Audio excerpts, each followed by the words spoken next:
Hey everyone, Ryan here. We're M&R Productions, and today I have all three of the LEGO Hogwarts sets so far that LEGO has released between 2018, there on the left with the Great Hall and the Whomping Willow set, and then 2019 with the Hogwarts Clock Tower. So that's three total sets, and altogether this is going to cost you about $260 if you want to get all three of these sets together. But one of the cool things that LEGO did with these three sets was they made them all kind of modular and attachable. And it begs the question, will LEGO continue to do this in future years? It was pretty obvious that they would do it this year, and it seems like they're going to do it again next year. So starting with the Great Hall here, on the left side, you can see kind of like windows, and there is no place to attach anything. However, if you look at the back side of the Great Hall, you will see some open areas to attach something to the side or back of it. Now, people would have wondered what that was for if it weren't for this set being out the same exact year. The Whomping Willow set will attach directly to this. You can attach it to either side. However, the way they show in the instruction manual for the clock tower is to attach the Whomping Willow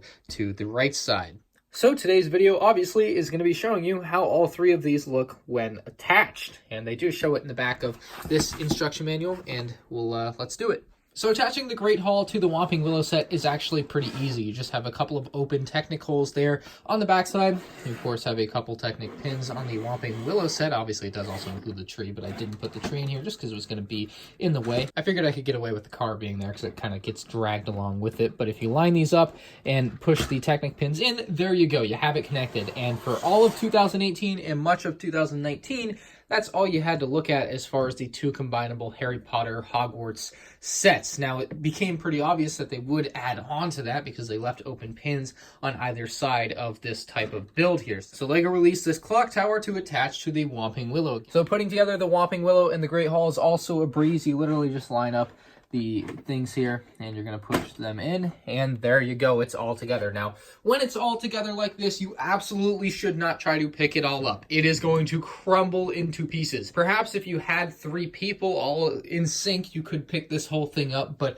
definitely don't try to do that. That won't go over well. But having everything together actually looks really cool, and if you have the space to display this, you could have a really fun time, especially maybe if you have this for kids and they want to play with it and you put it on a table just like this maybe, or out in the living room. If you combine them all and put it out wherever, as long as it's like a flat space on a hard surface, like this is going to be an awesome thing to play with, especially if they continue to do this in the next few years.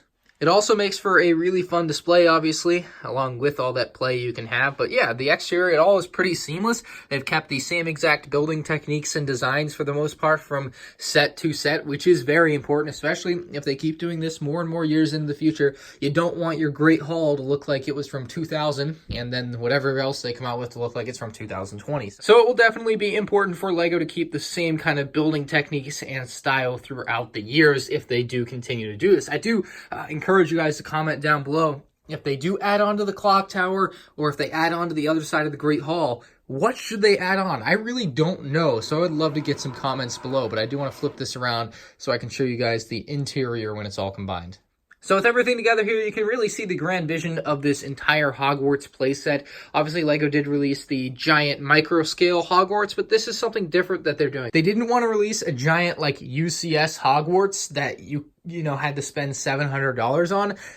What they're doing is segmenting it and releasing it in sections, which I think is really cool, and I wish they would do something like this for Star Wars. I don't know what there is from Star Wars that they could do this with, but I hope there is something that they find maybe in a future movie that they can do something like this with, because this is so much fun to collect and put all together, and I'm sure they sell like hotcakes. But just give you a quick once-over of all the interior details of all the sections of the set. This is just so much fun to have all of these together. So I would totally recommend, if you're really into Harry Potter, you should definitely try to get all of these. Like, it is a very cool thing, and I think they are going to continue it into 2020 and beyond. We will see what they come up with. But yeah, that's all I had for today's video. I just thought I'd give you a quick video showing all the Harry Potter Hogwarts sets from the newer Harry Potter line combined, and hopefully we get to make this video again next year. Thank you all for watching. Leave a like if you enjoyed, and I'll see you in the next one. Peace out.